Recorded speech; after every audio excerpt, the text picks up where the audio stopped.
नमस्कार, आप सभी का स्वागत है द न्यूज नाउ में और मैं हूं आपके साथ महक। इस वक्त हम चैम्बर ऑफिस के बिल्कुल बाहर है और आप जानते हैं कि 2 साल पहले जो है वो चैम्बर के चुनाव हुए थे, पर अब आपको बता दें कि आज जो है वो मीटिंग हुई है। चैम्बर के तमाम जितने भी मेंबर्स है वो यहाँ पर पहुंचे हैं और वॉकआउट करके आए हैं। बातचीत जो है वो करते रह गए। लगातार जो इल्जाम लगे थे और इस बार आप वॉकआउट कर रहे हैं, क्या लग रहा है? पिछली बार की टीम जिन्हें स्पष्टीकरण नहीं दिया था, फिर से उन्हें अपॉइंट किया गया, क्यों आप आ रहे हैं? देखिए, पहले मैं सबको क्लियर कर दूं अपने चैम्बर के मेंबर्स को कि जो आज एग्जीक्यूटिव मीटिंग हो रही है, एज फॉर्मर प्रेसिडेंट मैं उसकी इज्जत रखने के लिए आया। इनके पास एग्जीक्यूटिव मीटिंग की कोई कमेटी की लिस्ट भी नहीं है। मेरे पास लेटर्स मेरे पास है रजिस्ट्रार ऑफ सोसाइटीज के, जिसमें उन्होंने इनसे मांगी थी लिस्ट। इनके पास लिस्ट ही नहीं है, they have failed to provide. तो ये इलीगल मीटिंग है। इन्होंने तानाशाही के साथ दोबारा उसी इलेक्शन प्रेसिडेंट जो पिछली बार, देखिए एज अ पर्सन हम रिस्पेक्ट करते हैं सीनियर मेंबर शिव प्रताप जी हमारे, मगर 4 अहम सवाल थे जो हमने उठाए थे पिछले साल कि आपने सबसे पहले सीसीटीवी क्यों बंद कराए पोलिंग वेन्यू पे, आपने मार्कर और पेन्स क्यों यूज कराए, एक चीज इलेक्शन में यूज होती है, आपने कंटेस्टेंट्स के रिश्तेदार और आपने वार्निंग वॉकर्स एसोसिएशन के लोग क्यों पोलिंग एजेंट बैठाए, और आपने बिना किसी बात के कॉन्स्टिट्यूशन के खिलाफ इलेक्शन टीम 4 लोगों की होती है, इलेक्शन प्रेसिडेंट और 3 लोग, लेकिन इन्होंने 10 लोग इलीगली अंदर कॉन्स्टिट्यूशन के अगेंस्ट बैठाए टू इन्फ्लुएंस वोटर्स। आज जबरदस्ती ये उन्हीं का पास कर रहे हैं जो हमें मंजूर नहीं है।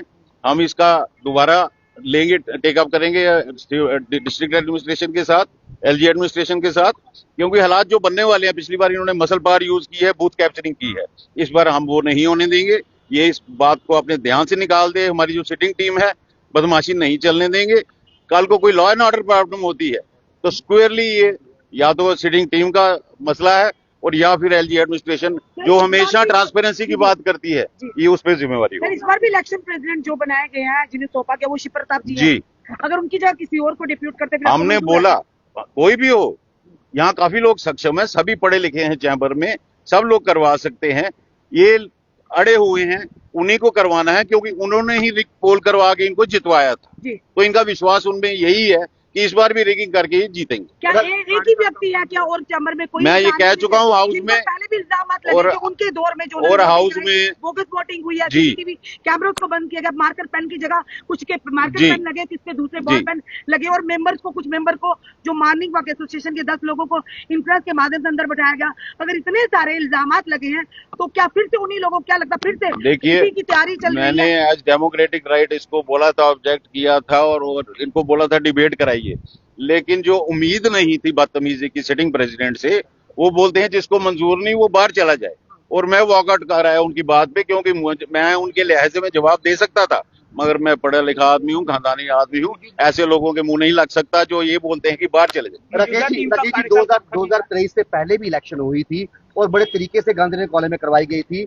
और जो एक टीम जीती थी तो उन्होंने भी जीत एक्सेप्ट की थी, जो हारी थी उन्होंने भी हार एक्सेप्ट की थी, तब कभी ऐसी बातें सामने नहीं आई, तो तब इस बार दोबारा रिपीट हम वही कह रहे हैं कि इलेक्शन प्रेसिडेंट किसी और को बनाना चाहिए था, और अगर ये सोचते हैं कि और कोई नहीं है तो फिर एडमिनिस्ट्रेशन को आप बोल दें, रजिस्ट्रार ऑफ सोसाइटीज को बोल दीजिए, डीसी साहब को बोल दीजिए। निष्पक्ष टीम हम चाहते हैं जो चुनाव निष्पक्ष करवाए, हमारी और कोई मांग नहीं।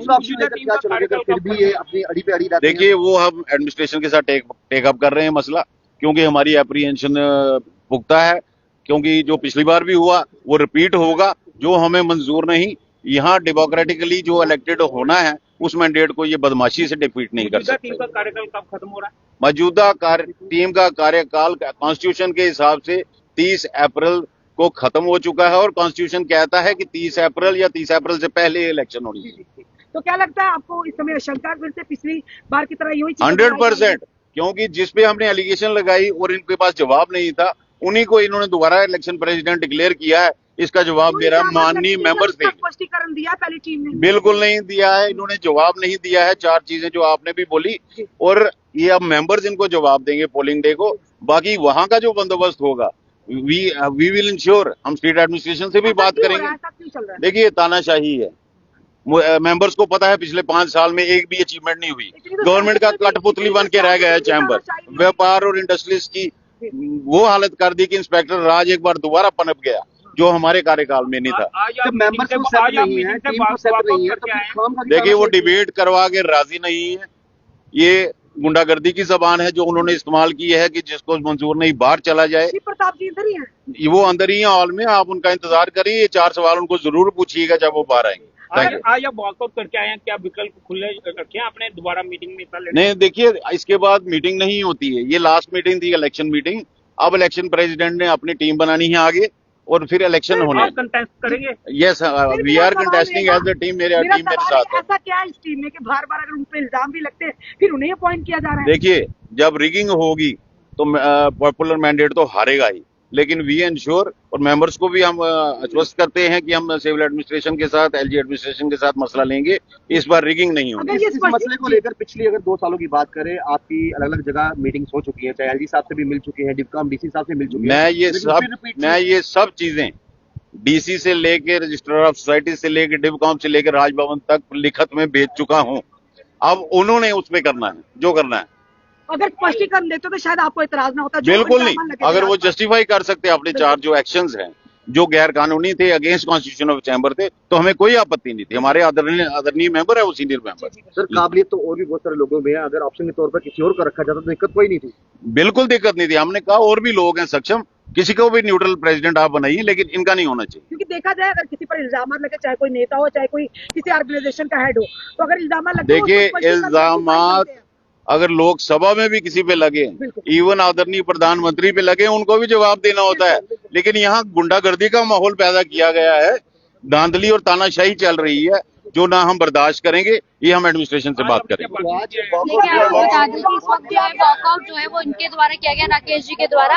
और वही इनका यही कहना है कि जिन्होंने पिछली बारी इलेक्शन की जिम्मेवारी की थी उसी को जो है वो इस बार वापस जिम्मेवारी दी गई है। इनका यही कहना है जिस तरह से पिछली बार 2 साल पहले की अगर हम बात करें, आपने देखा कि किस तरह से सीसीटीवी कैमरास बंद हुए थे, लाइट्स बंद हुई थी, और बॉल पेन से लेकर जिस तरह से अगर हम बात करें जो मार्कर से जो है वो टिक हुआ था, और उसके बाद जो है वो काफी बड़ा हंगामा भी देखने को मिला था। और अब आपको बता दें कि जिस तरह से मीटिंग जो है वो चैम्बर में चल रही थी चुनावों को लेकर, अब इनका यही कहना है कि 30 अप्रैल से पहले चुनाव जो है वो हो जाने चाहिए। हालांकि वो भी हम आपको बताएंगे कि आखिर कब होने हैं कब नहीं, पर राकेश जी के द्वारा वॉकआउट जो है वो कर दिया गया है। और इनका यही कहना है कि इस बार भी वो प्रेसिडेंट नहीं होने चाहिए जिन्होंने पहले इलेक्शन जो है वो करवाए थे।